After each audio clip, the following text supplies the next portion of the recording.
जयश्रीताई कामातून घरी आल्या. संध्याकाळचे 6 वाजले होते. पुण्याच्या एका मध्यमवर्गीय घरात त्या थकलेल्या अवस्थेत चपला काढत असताना त्यांची 13 वर्षांची मुलगी सई खोलीत बसून मोबाईलवर काहीतरी बघत होती. सई, जेवायला ये. हो आले. पण ती आली नाही. 10 मिनिटांनी पुन्हा, सई, आई थांब ना जरा. आवाजात चिडचिड होती. जयश्रीताईंनी खोलीत डोकावलं. सईचा फोन स्क्रीनवर एक अनोळखी चॅट होता. सईने लगेच स्क्रीन बंद केला. हे कोण आहे? जयश्रीताईंनी विचारला. शाळेतला फ्रेंड आहे, तू नको विचारूस. आणि सई उठून बाथरूममध्ये गेली. जयश्रीताई तिथेच बसल्या. मन जड झालं होतं. ही मुलगी जी 2 वर्षांपूर्वी त्यांच्या डोळ्यात डोळे घालून गोष्टी सांगायची, आज सिक्रेट्स ठेवतीये. त्यांना भीती नाही वाटली, त्यांना रडू आलं. माझी सई कुठे गेली? तुम्हाला हे ओळखीचं वाटतंय? तुमच्या घरातल्या मुलीबद्दल असे विचार येत आहेत का? तर हा व्हिडिओ फक्त तुमच्यासाठी आहे. कारण या वयात मुलींच्या मनात काय चाललंय हे समजलं तर तुम्ही तिचे आईबाबा नाही, तिचे सगळ्यात विश्वासू मित्र बनू शकता. नमस्कार पालकांनो.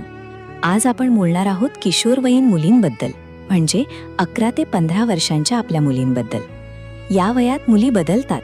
शरीर बदलतं, विचार बदलतात, मैत्रिणी बदलतात आणि घरातल्या नात्यांशी वागणंही बदलतं. आज आपण 6 महत्त्वाच्या गोष्टी बघणार आहोत. 1. प्युबर्टी आणि ब्रेन सायन्स. 2. पियर प्रेशर आणि मैत्रिणींचा प्रभाव. 3.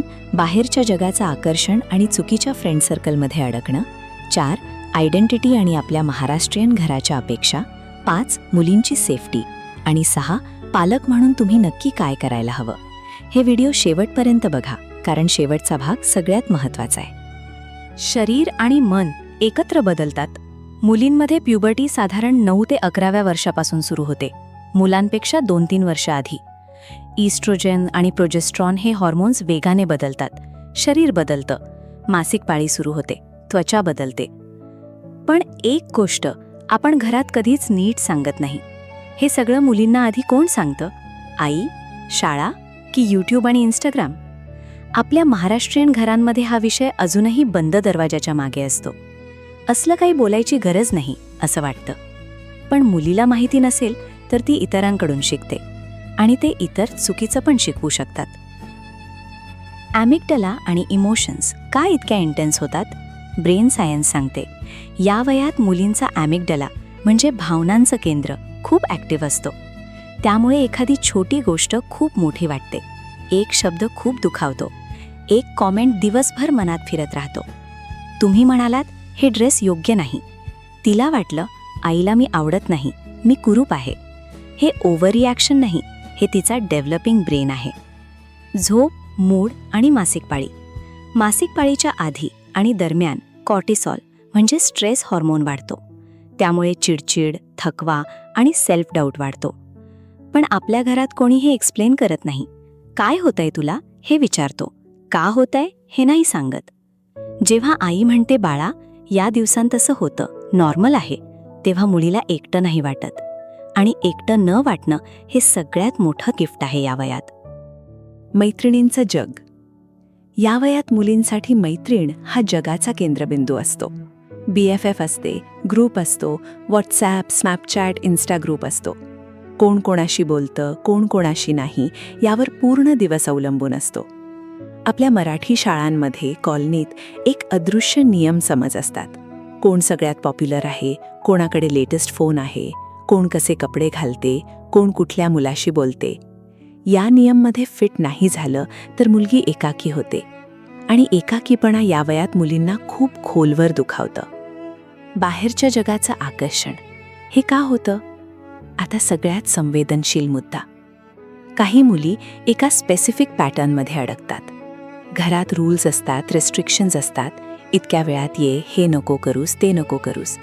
आणि बाहेर एक मुलगा किंवा एक ग्रुप असतो जो म्हणतो, तू स्पेशल आहेस, तू स्मार्ट आहेस, तुला कोणी समजत नाही पण मला समजतं. या वयात जेव्हा घरात कनेक्शन कमी असतो, हे शब्द आकर्षक वाटतात. ब्रेन सायन्स काय सांगते? डोपामिन म्हणजे आनंदाचं केमिकल. नवीन गोष्टींना, नवीन लोकांना, नवीन अटेन्शनला खूप जास्त रिस्पॉन्ड करतो. त्यामुळे मुलगी ओढली जाते आणि तिला कळत नाही की हे ट्रॅप आहे. चुकीच्या ग्रुपचे सिग्नल्स पालकांनी कसे ओळखायचे? या सिग्नल्सकडे लक्ष द्या. पॅनिक नको, पण अवेअरनेस हवी. मुलगी अचानक खूप गुप्तता पाळते, फोन पासवर्ड बदलते, रूम लॉक करते. नवीन फ्रेंड्स त्यांच्याबद्दल काहीच सांगत नाही. रात्री उशिरापर्यंत जागी असते, पण कशासाठी हे माहीत नसतं. घरातल्या ॲक्टिव्हिटीजमध्ये अचानक रस कमी होतो किंवा खूप लवकर मॅच्युअर वाटणारे विषय बोलायला लागते. हे सिग्नल्स म्हणजे ती वाईट नाही, ती हरवली आहे आणि ती तुमच्याकडे येईल जर तुम्ही जज करणार नाही असं तिला माहीत असेल. आयडेंटिटी कन्फ्युजन, महाराष्ट्रीयन मुलींचा अनोखा संघर्ष.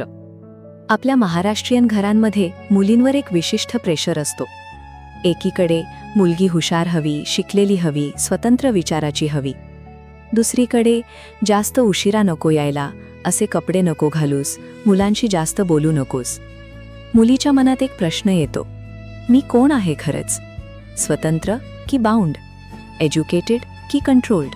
मॉडर्न की ट्रेडिशनल? हा गोंधळ बाहेरच्या जगाला आणखी अट्रॅक्टिव्ह बनवतो, कारण बाहेर कोणी म्हणतं तू जशी आहेस तशी ये, रूल्स नाहीत. आणखी एक आपल्या संस्कृतीत खास असलेली गोष्ट, आपण मुलींची तुलना करतो. आत्याची मुलगी किती शांत आहे, तू का नाही? शेजारची प्रिया नेहमी प्रॉपर वागते, तू असं का?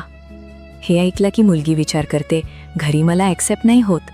मग ती जिथे ॲक्सेप्ट होते तिथे जाते, आणि ते ठिकाण नेहमी सेफ असेलच असं नाही.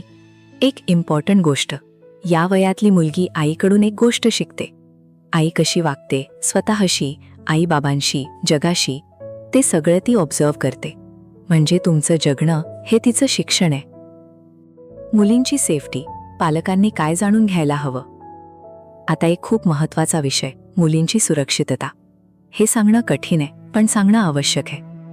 ऑनलाईन जग आणि डिजिटल सेफ्टी. आज जगातला सगळ्यात मोठा धोका स्क्रीनमधून येतो. 11 ते 15 या वयात मुलींना टार्गेट केलं जातं ऑनलाईन. एक अनोळखी व्यक्ती सुरुवातीला मित्र म्हणून येतो, कॉम्प्लिमेंट्स देतो, तू खूप स्मार्ट आहेस, तू खूप सुंदर दिसतेस. मग ट्रस्ट बनतो, मग पर्सनल गोष्टी विचारतो, मग फोटोज मागतो किंवा भेटायला बोलवतो. या प्रोसेसला ग्रूमिंग म्हणतात. आणि हे खूप हळूहळू, खूप केअरफुली होतं, मुलीला कळतच नाही. पालकांनी या सायन्सकडे लक्ष द्यायला हवं. मुलगी फोन लपवते, अचानक फोन किंवा लॅपटॉप एकट्यानेच वापरते. ऑनलाईन स्पेशल फ्रेंडबद्दल बोलते, पण कोण आहे हे सांगत नाही. कुठेतरी जाण्याचे प्लॅन्स बनवते घरी न सांगता, किंवा अचानक खूप चिंताग्रस्त किंवा एकलगोंडी होते. रिअल वर्ल्ड सेफ्टी, रस्ता, कॉलनी, शाळा. ऑनलाईन बरोबरच रिअल वर्ल्डमध्ये पण रिस्क्स असतात. तुमची मुलगी खूप क्यूट आहे हे कमेंट तुम्ही हसून सोडतात, पण मुलीला अशा कमेंट्सनी अनकम्फर्टेबल वाटलं तर ती परत ते सांगू शकेल का तुम्हाला? आपल्या घरांमध्ये एक कल्चर आहे, सहन कर, मोठ्यांनी केलं तर चुकीचं नसतं. हे कल्चर बदलायला हवं. मुलीला सांगायला हवं, कोणी टच केलं आणि अनकम्फर्टेबल वाटलं ते रॉंग आहे. तो नातेवाईक असो, शिक्षक असो किंवा अनोळखी, ते चुकीचं आहे. आणि तू मला सांगशील, मी तुझ्यावर विश्वास ठेवीन. एक महत्त्वाची गोष्ट समजून घ्या, रूल्सने मुलगी सेफ होत नाही, ट्रस्टने होते. जर मुलीला माहीत असेल, मी सांगितलं तर आई ओरडणार नाही, पॅनिक होणार नाही, माझ्यावर ब्लेम करणार नाही, तर ती सांगेल, लवकर सांगेल, वेळेत सांगेल. आणि ती वेळेत सांगेल, यातच तिची सुरक्षितता आहे. पालक म्हणून काय करायचं? आता सगळ्यात महत्त्वाचा भाग, ब्रेन सायन्स, सायकॉलॉजी आणि आपल्या महाराष्ट्रीयन संस्कृतीचा विचार करून 7 प्रॅक्टिकल गोष्टी जे तुमचं नातं मजबूत ठेवतील. टिप 1, आईच मुलीची पहिली सेफ जागा असली पाहिजे. मुलगी आयुष्यात पहिल्यांदा कोणावर ट्रस्ट करायला शिकते? त्या आई-बाबा. जेव्हा ती 6वीत होती, एका मुलाने शाळेत तिला त्रास दिला. ती घरी आली, पण सांगितलं नाही, कारण तिला माहीत होतं आई म्हणणार तू काय केलं होतंस. हे बदलायला हवं. जेव्हा ती कधीही काही सांगेल, पहिलं वाक्य असायला हवं, सांग, मी ऐकतेय. जज नाही, सोल्युशन नाही, लेक्चर नाही, फक्त मी ऐकतेय. प्रॅक्टिस, रोज रात्री झोपण्यापूर्वी 5 मिनिटे जस्ट लिसन, नो ॲडवाइस. टिप 2, शरीरशास्त्राबद्दल मुलीशी घरात बोला. मासिक पाळी, शरीरातले बदल, प्युबर्टी हे घरात नॉर्मल टॉपिक बनवा. जर आई स्वतः संकुचवृत्ती ठेवून असेल या टॉपिक्सबद्दल, मुलगी इंटरनेटवर शिकेल, आणि इंटरनेटवर मिळालेली प्रत्येक माहिती बरोबर नसते. एक साधी गोष्ट, मुलीने पाळी यायच्या आधीच सांगा काय होणार आहे. हे नॉर्मल आहे, हे हेल्दी आहे, तुम्हाला सांगशील ना नेहमी. टिप 3. डिजिटल जगात पार्टनर व्हा, जासूस नाही. फोन चेक करणं हे ट्रस्ट तोडतं, पण मला तुझ्या ऑनलाईन जगाबद्दल सांग हे ट्रस्ट बनवतं. मुलीच्या यूट्यूब, इंस्टाग्राम, रील्सबद्दल खरोखर उत्सुक राहा. हे गाणं कोणाचंय, तुला का आवडतं असं विचारा. जेव्हा तुम्ही तिच्या जगात इंटरेस्ट घेता, ती तुम्हाला आत घेते आणि आत असताना तुम्हाला दिसतं कुठे प्रॉब्लेम आहे. टिप 4. कंपॅरिझन बंद, सेलिब्रेशन सुरू. शेजारची रिया हे वाक्य बंद करा.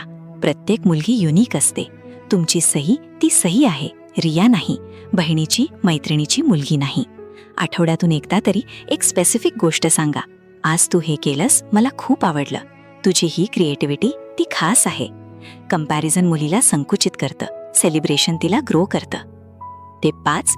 गुड टच बॅड टच पलीकडे जा. आपण मुलींना गुड टच बॅड टच सांगतो हे चांगलं आहे, पण आता त्यापुढे जायला हवं. मुलीला सांगा इमोशनल मॅनिप्युलेशन म्हणजे काय. कोणी म्हणालं तुझ्यावर फक्त माझाच विश्वास आहे, हे वॉर्निंग साईन आहे. कोणी म्हणाला सिक्रेट ठेव, हे वॉर्निंग साईन आहे. कोणी तुला आईबाबांपासून वेगळं करायचा प्रयत्न करतो, हे वॉर्निंग साईन आहे.